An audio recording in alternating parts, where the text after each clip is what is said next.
Hello, good morning, everyone. So we're going to go ahead and get started with the support group.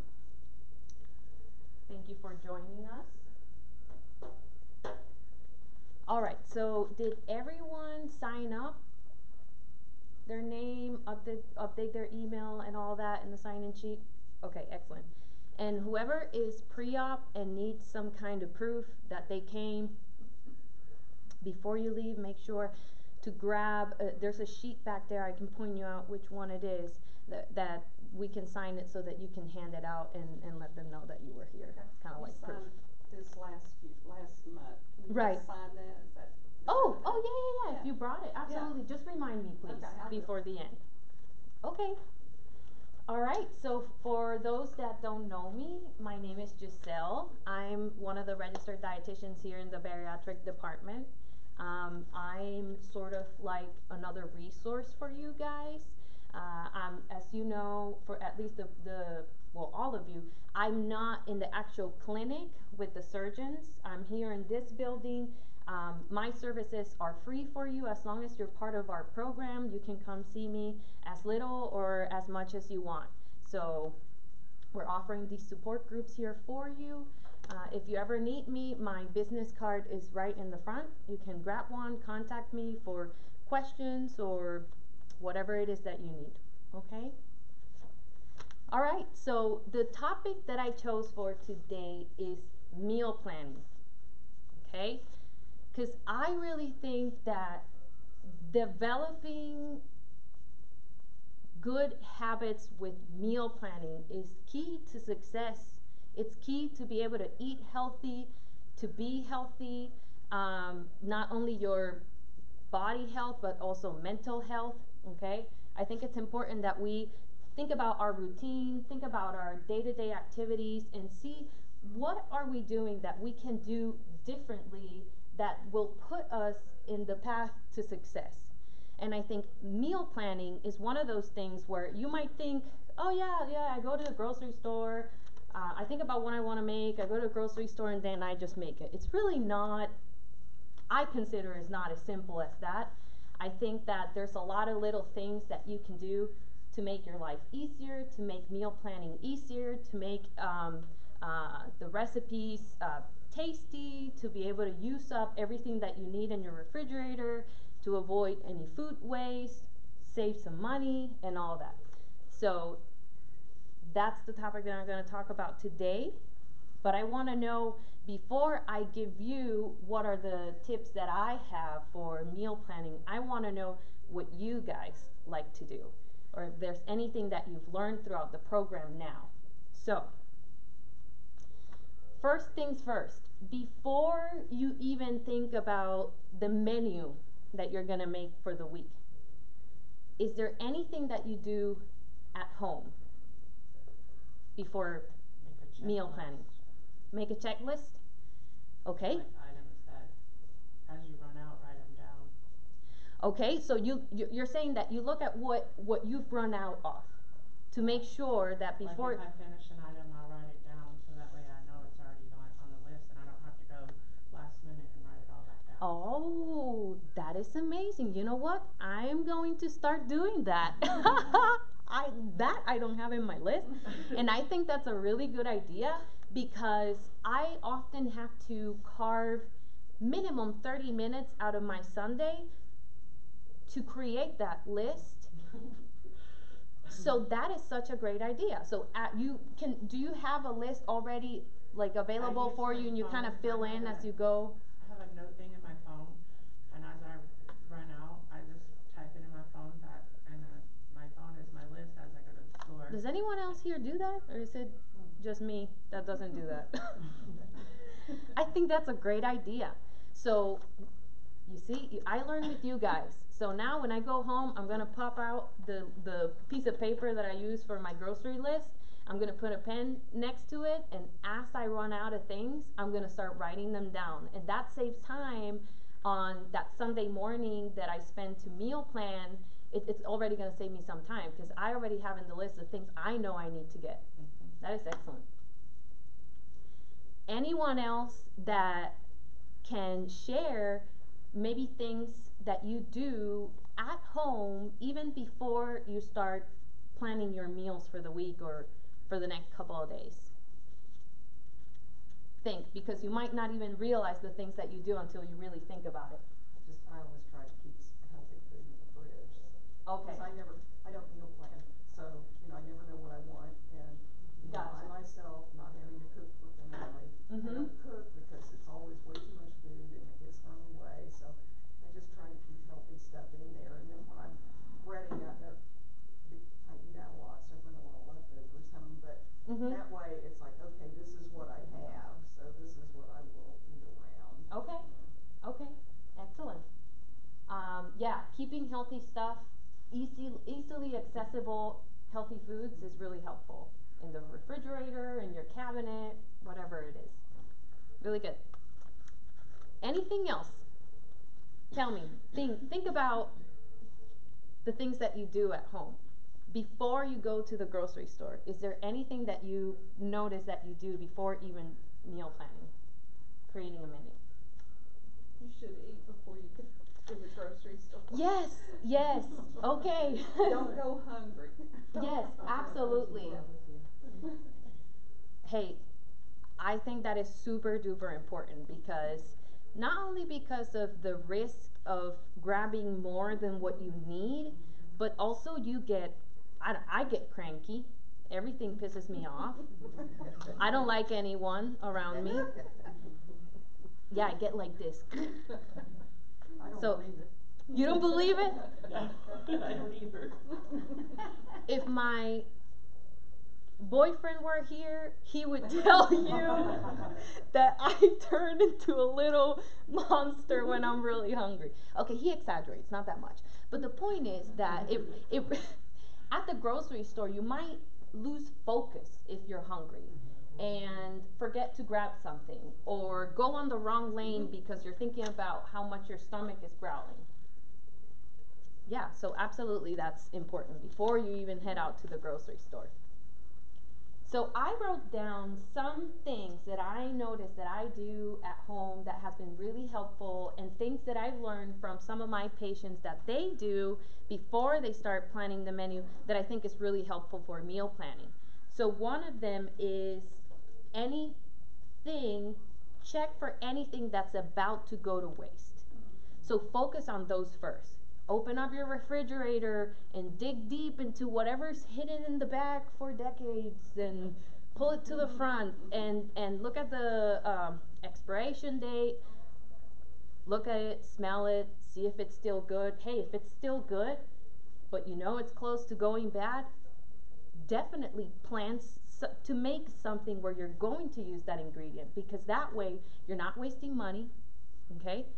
That way you save time, because you don't have to get that specific product in the grocery store, so one less thing to add to your list. So I think that's really helpful, not only in the refrigerator, but also check your cabinet. Is there anything in the cabinet that you can use to create the meals that you want to create for the next couple of days, for the next week? So that's really helpful.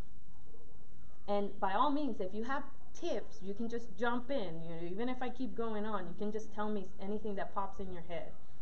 Another thing is, like I said, if any product is about to expire, definitely we have to look at that so that we can make use of it. Also, what spices and herbs do I have available? Because the reason I say this is because sometimes patients want to get very creative, which is good, and I encourage that creativity in the kitchen. But if you choose to make a recipe where all the spices and herbs you don't have, it's going to be really expensive grocery shopping. So I think that it's a smarter approach to see what you have, and maybe choose a recipe that if it has one spice that you don't have in stock, then that's okay, you can handle that. And create menus where you can use those spices and herbs that you have in stock. Okay? Anything that can be used from the freezer. So that's another thing that oftentimes patients forget about, to look at the freezer. And there can be things stored up in there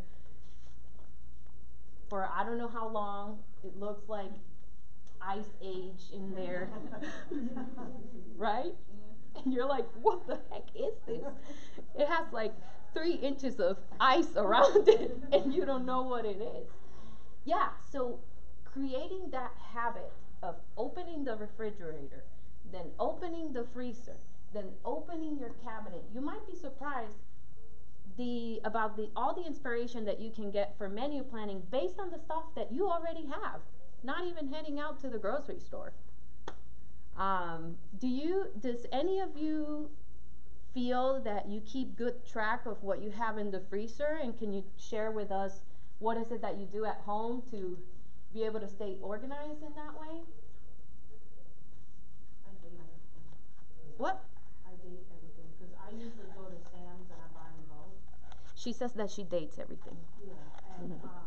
and when I separate the meat and stuff, I just date it, and then this way, Mhm.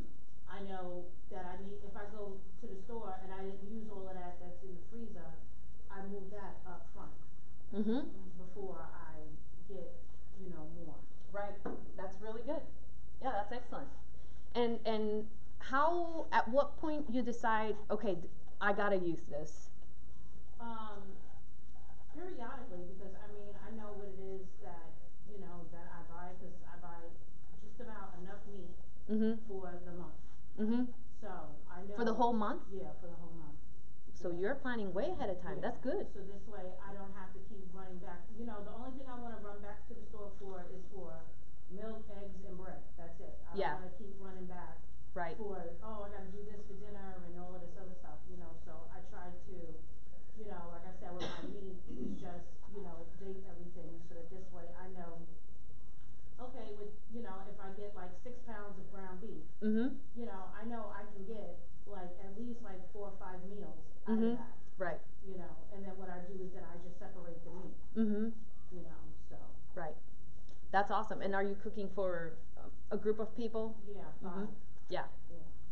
Yeah, when you have that many mouths to feed, it's good to plan like Yeah, you do, way ahead of time. Have already a lot of stuff in stock so that if maybe plan A doesn't turn out, you have a plan B. So that's really good. And what do you use to date it? Do you just mark on the plastic paper or? On the Ziploc bag, it has a little section Yeah, where you can mark on it, and that's what I do. right. Excellent. So like when I tell my kids, I said, okay, you take, check the date, Mhm. and then whatever is the, Oldest. the oldest, then that's what we take from. Mhm. Yeah. And there's also a really good rule that I learned when I worked in some kitchens was first in, first out kind of deal. So if you're adding something in the freezer that you made recently, pull to the front whatever you already had in the freezer, and then stock that all the way in the back. So you see, these are little teeny tiny things that we might not think about that can create such a huge impact on your success on the long term. So I think this is really, really important. And to think about, okay, do I do these things? Oh, maybe I don't. So let me see if I can get myself into the habit of doing these things and see if it makes my life easier. Because the point is trying to make it as simple, easy, straightforward as possible in this busy world that we live in. Yeah, thank you for sharing that. Another thing that I wrote down is ask if you have family members and you're running out of ideas for meals, just ask your family members, what are you kind of feeling for this week? And maybe they'll give you great ideas, maybe not such great ideas sometimes, but if you're running out of ideas, it's something to do. Ask your family members and see what kind of they're feeling to eat for the week. Okay, good. So, anything else that you guys want to share about before you even plan a menu? Okay. All right. Planning the menu. So, I want to know when you guys do menu planning, for how many days? I know you just shared with us that you don't. So if you are going to make something, you'll plan it for that day and that's it. Anyone else has wants to share what they do. Do you plan ahead for the next 3 days? Do you plan ahead for the work week? Do you plan ahead for the next week or 2 weeks? How do you do your meal planning? I do the work week. For the work week? Okay. I work 4 days a week, so Uh-huh. I do the work week, and then I usually buy my groceries on Fridays. Fridays? Okay. And we usually eat out maybe once on the weekend. Right. Sometime between Friday and Sunday. Yep. And then may fill in groceries again on Sunday if, if I need fresh vegetables or whatever. Uh-huh. And then plan that whole work week again. Okay. Yeah. So what you're doing is you're planning knowing that you're going to have maybe 1 or 2 what I call lazy days. You might go get something at a favorite restaurant where you know that there's options for you, or you might do just maybe like a simple meal that you can fix really quick with whatever you have in your pantry. And I think that's smart. I think sometimes patients, when they get all excited with being healthy and meal planning and all this, they might think that they're going to cook every single night. And that is very hard. If you're able to do that, I don't have kids, and I still can't do that. So planning for 1 or 2 lazy nights, maybe going out to eat or something like that, I think is really smart. Awesome. Okay, so when you're menu planning, you want to think about also how many actual fresh meals you want to cook during the week, and how many times are you just going to eat leftovers. So it's good to think about that.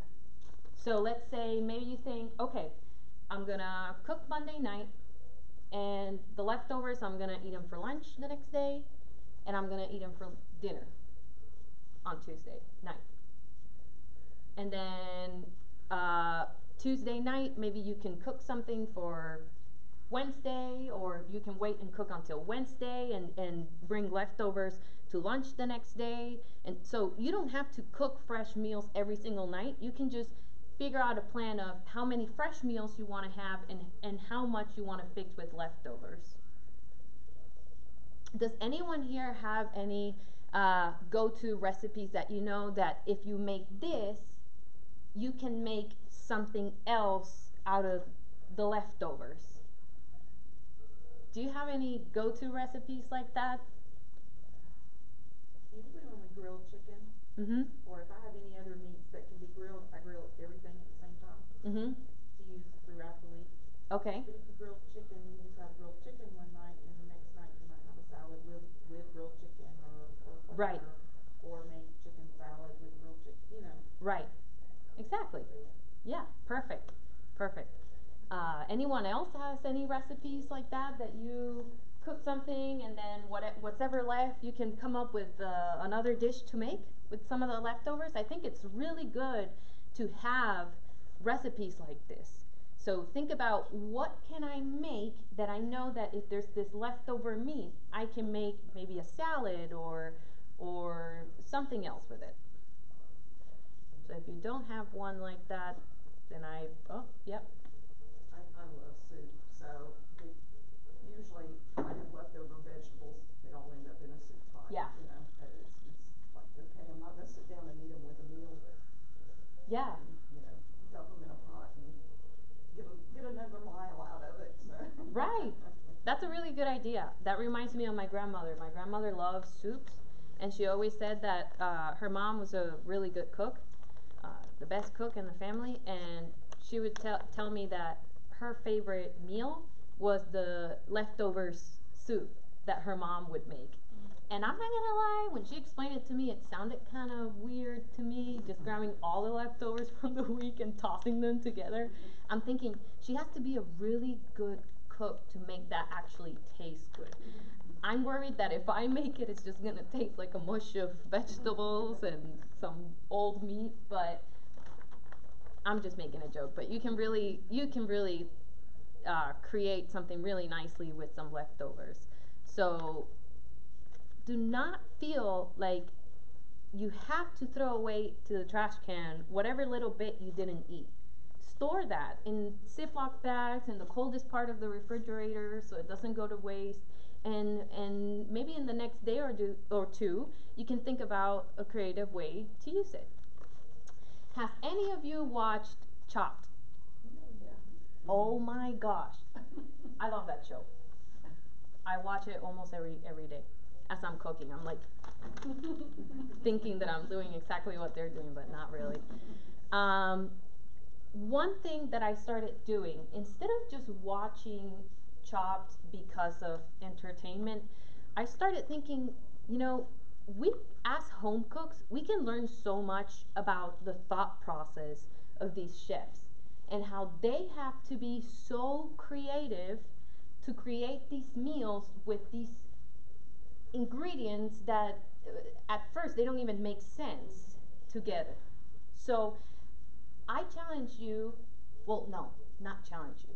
I encourage you to watch Chopped. Make sure to eat before watching Chopped. Same thing as before eating before going to the grocery store. Have a full stomach and your water to sip on.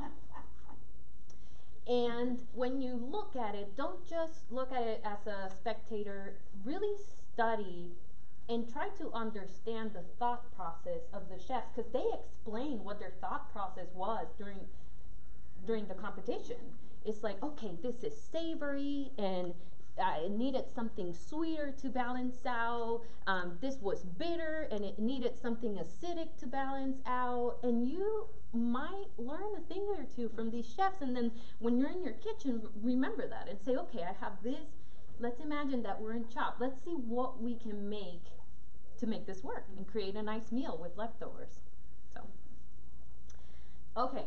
And then something really important for when you're meal planning is using the bariatric plate as a guide, okay?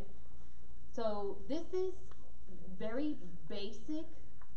This is the basic that you get in nutrition education with us here in the department. But I always like to pull this plate out, even though it's so simple and yes, okay, I get it. But I still feel like sometimes patients forget to use this as an inspiration to build meals. So when you're building a menu, you can think first, okay, what's gonna be the 2 to 3 proteins that I'm going to buy for the week or for the next 2 weeks or for the next month? All right, got that down. All right, what's gonna be the non-starchy vegetables that are going to go well with each protein? So let's say you did some pork loin, and what goes well with pork loin? Brussels sprouts? Baked sweet potato. That'd be a start. Yeah, that would be a starch, but yeah, that would be the next step to think what starch would go well with it. And it's important that you are realistic about how much you're going to eat, especially weight loss surgery patients that your pouch is so small and your portions are so little. You might over estimate how much you need, and you don't want to have any kind of food waste. So if you have to get one sweet potato because you live by yourself and you know that's you can eat out of one sweet potato, you can eat 3 or 4 times, then just buy one sweet potato. Okay, just try to really get as specific as you can when you're planning and before going to the grocery store. And then the next step would be to think about a starch or maybe a fruit that you want to have available for the week. Okay? And then when it's time to meal plan again, I encourage you to try and mix it up a bit. Not do exactly the same thing that you did the week before, just to kind of keep it exciting and different and new for yourself. You don't have to be super creative on a weekly basis. You can attempt to do a new recipe maybe once a month and repeat meals that you already feel comfortable making and you know how to make, and then just once a month, incorporate a new recipe. All right? Do any of you ever have questions or confusion with this plate? This diagram? Pretty simple, right? Okay. All right. And then, like I mentioned before, thinking double duty. So when you're buying an ingredient, let's say that, for example, if you're buying a bag of cut up non-starchy vegetables, like mixed vegetables, and you know you're not going to eat the whole bag in the week, what can you do with the rest of the vegetables in the bag? So think double duty. Okay, I'm gonna buy this, but I'm only gonna eat a little bit. So let me plan another meal where I can use the leftover so that it doesn't go to waste. So thinking like that really helps. All right, moving on. And then after you've done all of these things that I've talked about, you can create a detailed list. Now, this is the way that my brain functions, but I understand that we're all different, so you might have a different approach, a different way of doing it. But I think it makes it easier for patients if they're very detailed when they make their grocery list. So not just and first of all, make a grocery list. Don't just go with the things in your head, because if someone gives you a call and then you forget to grab the tomatoes and you go home and you're going to make your recipe and you don't have tomatoes, you're like, make a list for sure. But I think it's also important to make a detailed list. So not just write tomatoes, right? I think I need 3 tomatoes, 3 medium sized, 3 large tomatoes. And that way, it just makes it so much easier when you go to the grocery store. You don't even have to think. You just look at the list and you grab what you need. 1 package of chicken breast, or if you want to go more specific, if you know that a pound and a half of chicken breast is the perfect amount for 3 to 4 days for you, then go ahead and write it down. Bunch of parsley, 1 bag of wild rice, 4 cans of black beans. Really, getting that specific is helpful. It makes grocery shopping a lot less stressful. A bag of small apples, a quart of yogurt, and bring a pen with you. As you go, scratch. So that, because even with a list, if you're not scratching, you might skip something and not get it, because sometimes you have to go. That's another thing. I have problem with my list. Maybe you guys can give me some suggestions, but what's up here, I have to go to that side. What's next, I have to go to the other side of so it's hard to organize. I guess if you go to the same grocery store always, maybe you can figure out how to organize your list. Maybe I'm just being too meticulous, but there's an app, a free app for your phone called Do It Tomorrow, and it's basically making lists. Okay. And once you type in what you want, if you're going to the store, you just tap on it, and it automatically puts a line through it. And then if you don't get everything or do whatever you need, then for tomorrow it'll transfer those things that you haven't gotten onto the list. And it's such an easy, ongoing way to keep a list. You got it with you, and like I said, the thing that's so nice about it is you just tap on it and it strikes it out. If you go, wait, I hit the wrong one, tap on it again and it'll unline it and put it back in your list. And it's just a simple list. Yeah. It's wonderful. I use it all the time when I'm shopping, because like I said, I'm running around the store and I can see, okay, I missed this, and this. Yeah. And it's helpful. And it's free. So Do it tomorrow. There you go. That's another. It's so funny because people automatically assume that because I'm young, I'm super tech savvy and I know all the apps out there. I really do not. I feel like for my age, I'm pretty traditional. Piece of paper and pen. Like go into the bank or go to the dollar store or go to, it's not just for groceries. Exactly. But that's really good. That's a great idea. Do it tomorrow. I try to organize my list where, first you go through the vegetables, skip the bakery. Yeah. Don't even look. Don't sniff, don't smell. And I'm going to say something about that, so yeah. And then, if you're used to your grocery store, which I am, and then I know what's next, and meat, bread is next, vegetables, and it makes it easy that way. You don't Yeah. have to backtrack around. Right. So the key, which I guess that's another thing that I have to work on, we always have room for improvement, is that when I sit down to write my list, I don't think about It's the just grocery coming, store. yeah. I don't think about the order that I go around. I just start putting things down. So that's a good strategy. Think about the grocery store that you go. It's Yeah. like our grocery store, it's never the same second time around. Oh, I would not be able to go to that grocery store. It's never the same. Our oldest grocery store was like the same for the longest time, and then I went in there the other day and they switched it all up, and I was like, I can't even go to the grocery store and find what I need to find. Yeah. Oh. Well, ours never change. It's Yeah. Yeah, and everyone's different. I like small grocery stores. If the other side of the grocery store is 3 miles away, I'm not going to that grocery store because you just take twice as much time to do your grocery shopping. And hey, I'm active. I'm always moving, but when I go to the grocery store, I want to get it done because we have other things to do in our day. A lot of But that's how they get you. Because then, as you're trying to find it all the way on the other side, you start seeing something other else, things. Exactly. Yeah. Catches your eye. You're like, oh, maybe Right. I can get that. So, I wish you could see this, but my next point in bolded, it says, stick to the list. Stick to the list. No matter what temptation, no matter how cheap it is, not buying it, you're saving more money than buying it. Even if it's, you see? So, stick to the list. Make your plan, stick to the list, stick to the plan. Important.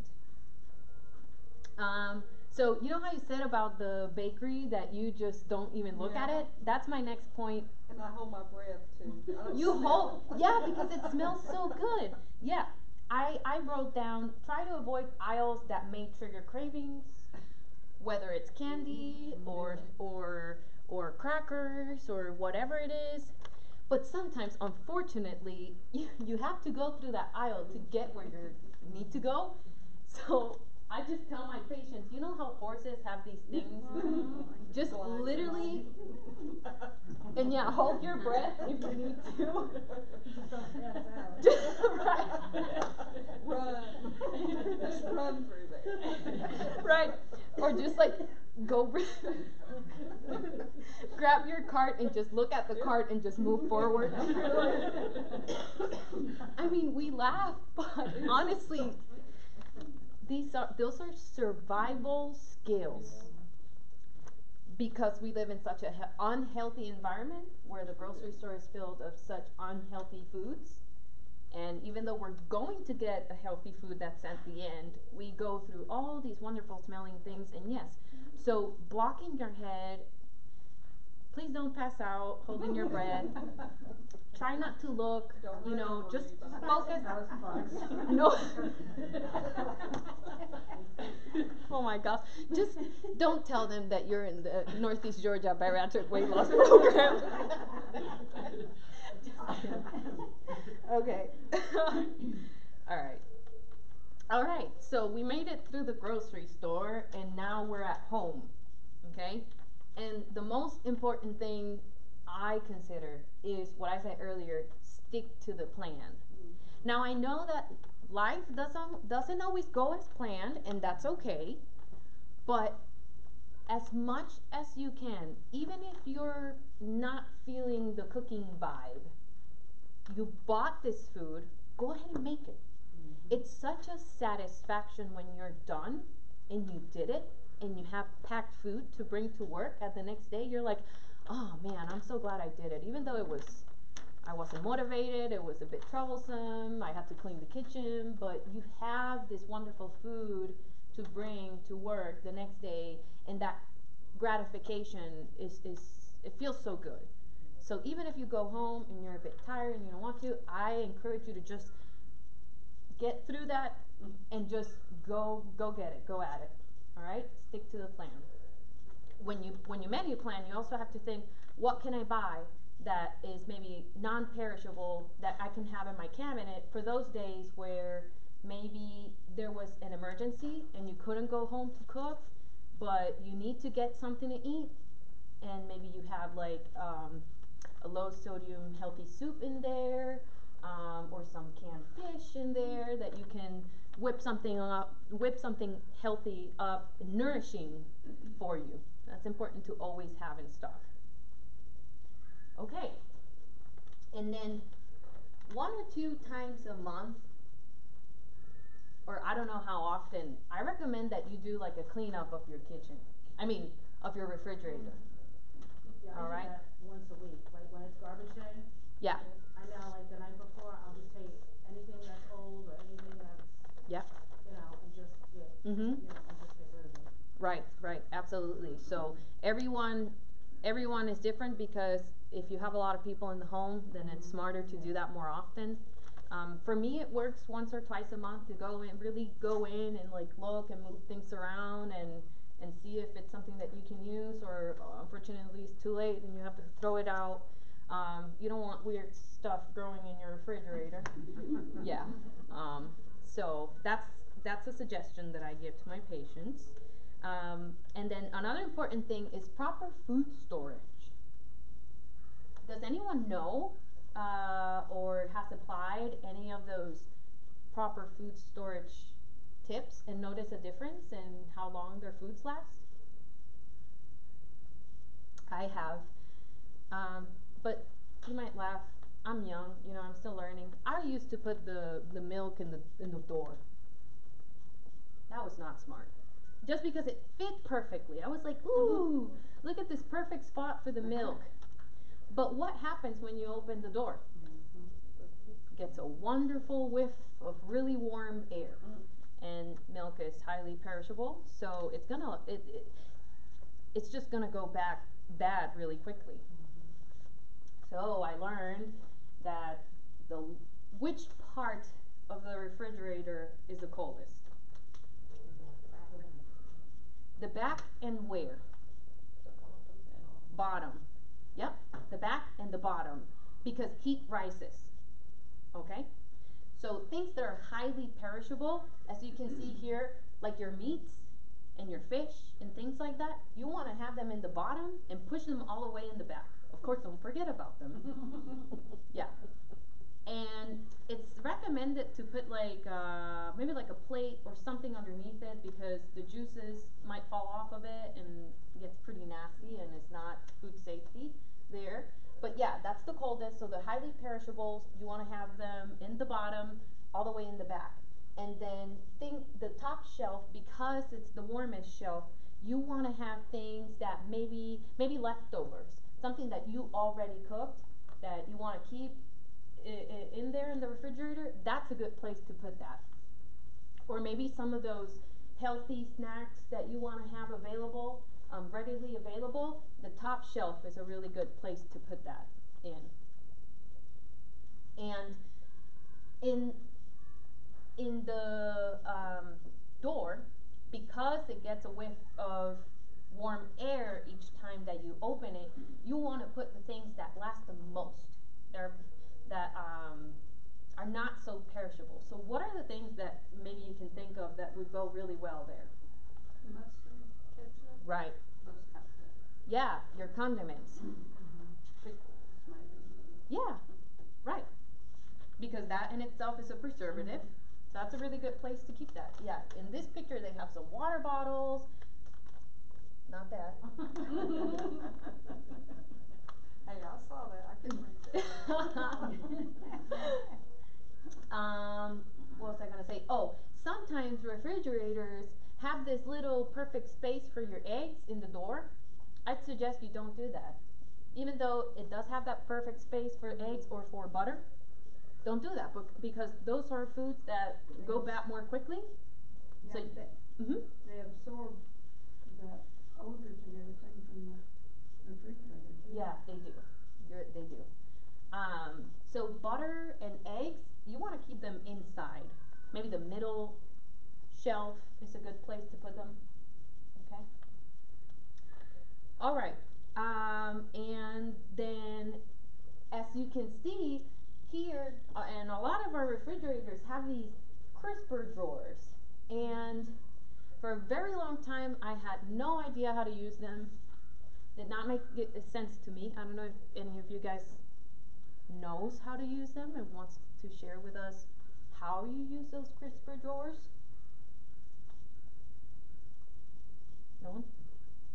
Keep my vegetables in my crisper drawers. Yeah. One says,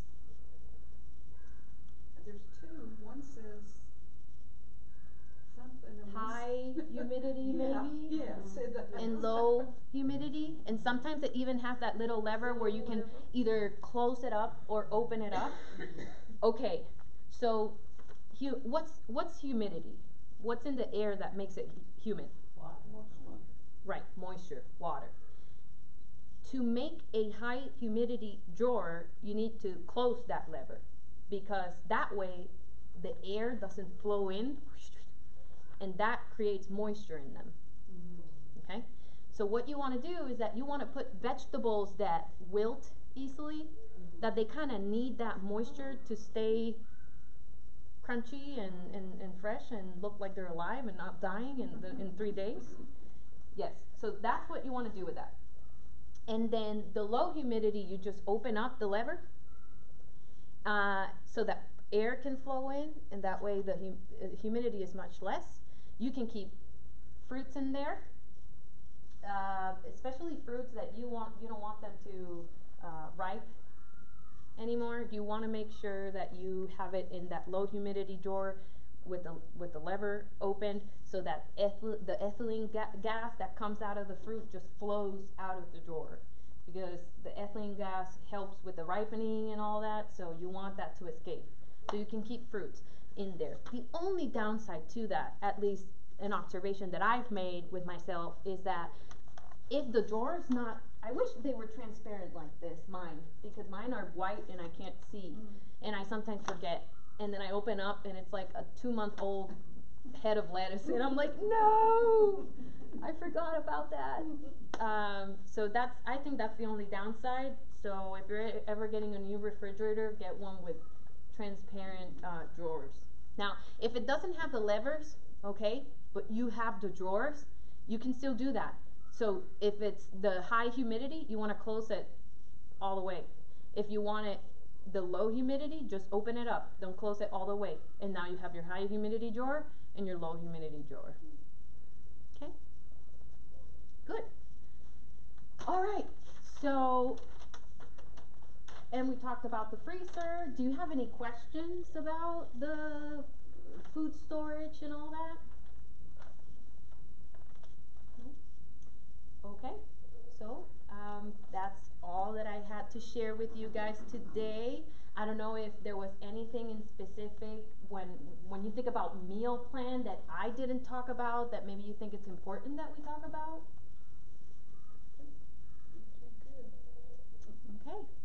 All right, excellent. So we're done 15 minutes before, but that's okay. It's Friday. Have a good weekend. If you have any questions, I'll stay around for a bit. And for those, again, pre-ops that don't have that sign, I'll do that. Yep. You're the only one then? I don't. Okay. Yeah, as far as you know, this is the next May 10th. So yeah, when is the next? Should be, right? Well, no, sorry, because, oh, you're right. Wednesday, yeah. Okay. So May 10th. So this is, what? No. Because when we were here last time, there was Yes. some questions about changing things No, around. that's correct, because it's the second Friday, and May 10th is the second Friday of May. So that's correct. So that's why. Yeah. So that'll be the next class, May 10th. Right, it's just that I never follow these topics because those were the dietitians that I had before me. I need to change this, but the dates are correct. Okay. All right, Thank you, Terry. You're welcome. I have a suggestion for future cooking class. Cooking class, yeah.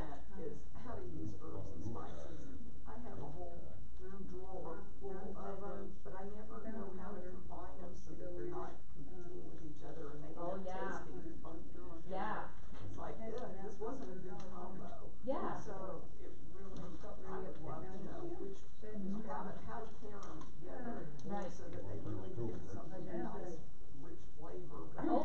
keep that in And mind. it's still edible. Yeah, and I'm going to host the next cooking class. I'll be the chef. So bear with me. Let me tell you, I'm really clumsy in the kitchen. So I'll be dropping stuff. I might burn myself, but it's okay. We'll get through. We'll make something I burn delicious myself anyways. all the time. I Hey. used to tell my husband, don't ask me. I went to cooking school. I got training with chefs, and just the clumsy part they could not take out of me. So, but we'll make it taste good. Okay. I ordered from Amazon a plate, Mhm. and it's divided just Like like that? that plate, you know. Yeah. You put your protein here, and then you put the two, and I haven't used it yet, but I have got it. Yeah. So it looks like it would work really well. Yeah, absolutely. That is another key to